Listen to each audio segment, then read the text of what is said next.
Ya. Apakah orang yang masuk neraka itu selama-lamanya? Apakah orang yang masuk surga itu selama-lamanya? Apa yang ke neraka itu suatu ketika diangkat ke surga, yang surga malah diturunkan ke neraka? Dua-duanya ada keterangan itu. Ada yang mengatakan terutama surga. Orang yang masuk surga itu biasanya selama-lamanya, tidak dikeluarkan lagi. Kalau di neraka memang banyak orang yang masuk neraka itu suatu ketika diangkat ke surga. Tapi semuanya itu ada keterangannya.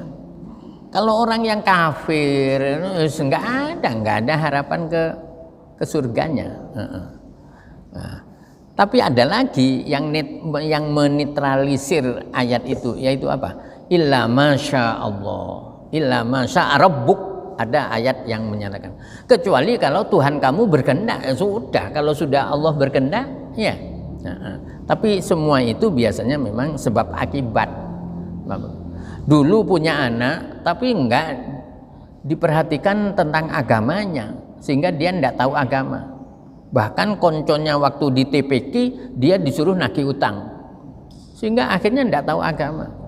Nah, setelah dibek-bek di neraka, ya lapor, ya Allah saya begini ini karena orang tua. Bisa memang orang tuanya didolei, dan itu enggak lama. Ya malaikat kalau dolei itu karena sudah ada. Ya seperti kalau jenengan itu loh, ya Pak, kontrol kesehatan di mana, di balai pengobatan atau di rumah sakit, kan nama jenengan siapa? Faisal, F, dolek di F nanti ketemu. FAI, udah, ya kan? Jadi cepat. Oh ini bapaknya dulu yang nggak mau tahu. Bahkan kadang-kadang ada loh orang tua itu, anak jenengan yang nomor 5 itu siapa namanya? Emboh, nggak tahu. Ya Allah. Sebab itu dulu yang nyusoni ibunya yang ini, loh. Jenengan apa? Ya saya hanya, ya. Jadi semuanya ada. Ada yang ke neraka selama-lamanya, ada yang ke surga lama-lamanya, ada yang di tengah jalan berubah karena kehendak Allah. Tapi itu juga karena sebab akibat.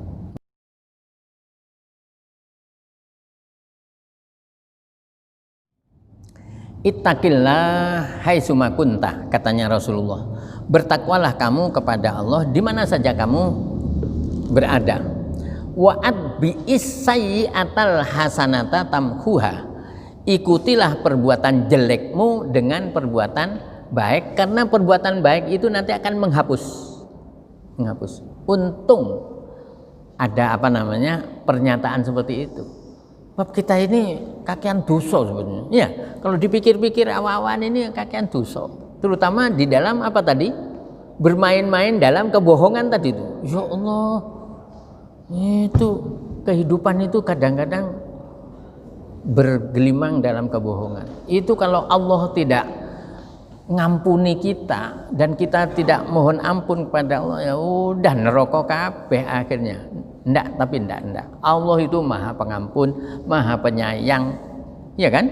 Pokoknya kita istighfar. Maka yang enak kalau ada waktu istighfar saja lah, Pak. Enggak usah niteni mana dosa saya yang mana, tak istighfar ya enggak usah.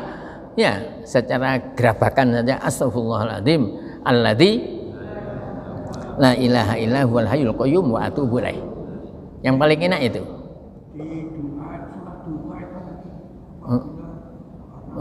Ya apabila cari ini malaikat, langsung di stop sama malaikat. Apabila rezeki saya di langit, turunkan ya Allah. Wena. Kalau di dalam bumi, keluarkan ya Allah. Kalau jauh, dekatkan ya Allah. Kalau sedikit, banyakkan. Kalau belum ada, adakan.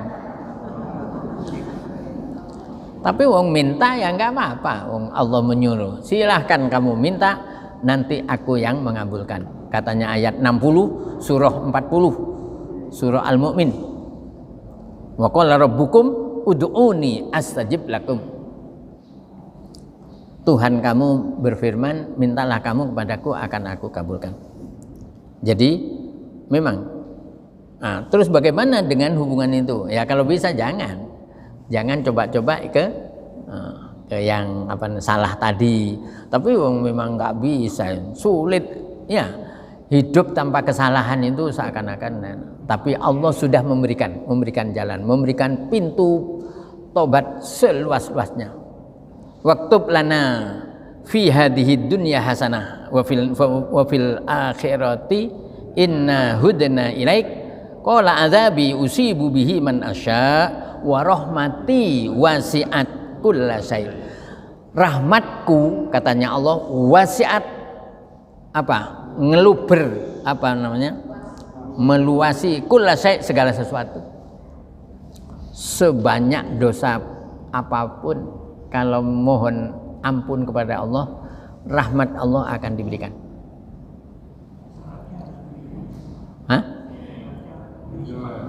Syaratnya istighfar. Kalau bisa ada rasa penyesalan. Kalau ada juga berjanji untuk tidak mengulang. Itulah namanya taubatan nasuha.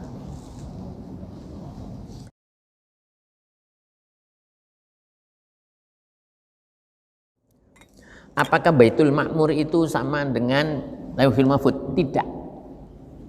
Beda. Jadi Lauhul Mahfuz itu antara lain tempatnya Al-Qur'an. Jadi Quran itu ada di Lauhul Mahfuz. Sehingga la yamassuhu ilal mutahharun, ya, yang di surah Al-Waqiah itu ada yang menafsiri Quran yang ada di sana. Tapi karena ada tanzilum mirabbil alamin yang diturunkan dari Tuhan Rabbul Alamin, berarti yang dimaksud bukan yang di sono, ya di sini ini yang ada di dunia ini. Sehingga Syafi'iyah mengatakan orang nggak punya wudhu nggak boleh nyentuh Al-Quran, karena di situ ada kata-kata la yamassuhu illal mutahharun, nggak boleh menyentuh Al-Quran kecuali orang yang dalam keadaan suci. Tapi Hanafi menyatakan ya tidak sebaiknya menyentuh Quran kecuali orang yang sedang suci. Jadi berarti apa? Seumpama batal ya boleh, masih boleh. Kalau menurut Hanafi, apalagi semua melihat ada Quran tercecer semuanya, atau Al-Quran ada di bawah sama anak kita taruh di bawah.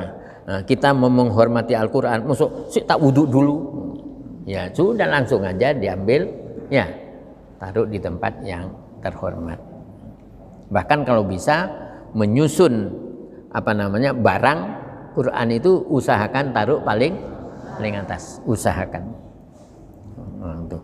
Jadi Lauhul Mahfuz itu, sedangkan Baitul Ma'mur adalah persis lurus dengan Baitullah yang ada di langit ke-7 yang di situ ditempati untuk tawaf. Jadi menurut riwayatnya itu malaikat seakan-akan rodok protes, orang di bumi ya selalu tawaf di Masjidil Haram. Sebelum ada pandemi, Masjidil Haram itu enggak pernah sepi. Jam piro aja ada orang yang tawaf itu. 24 jam. Bahkan bukan 24 jam ya enggak ada. Nah, baru kemarin itu ya dalam keadaan pandemi lalu ditutup. Tapi kadang-kadang dibuka, kadang-kadang ditutup, buka tutup.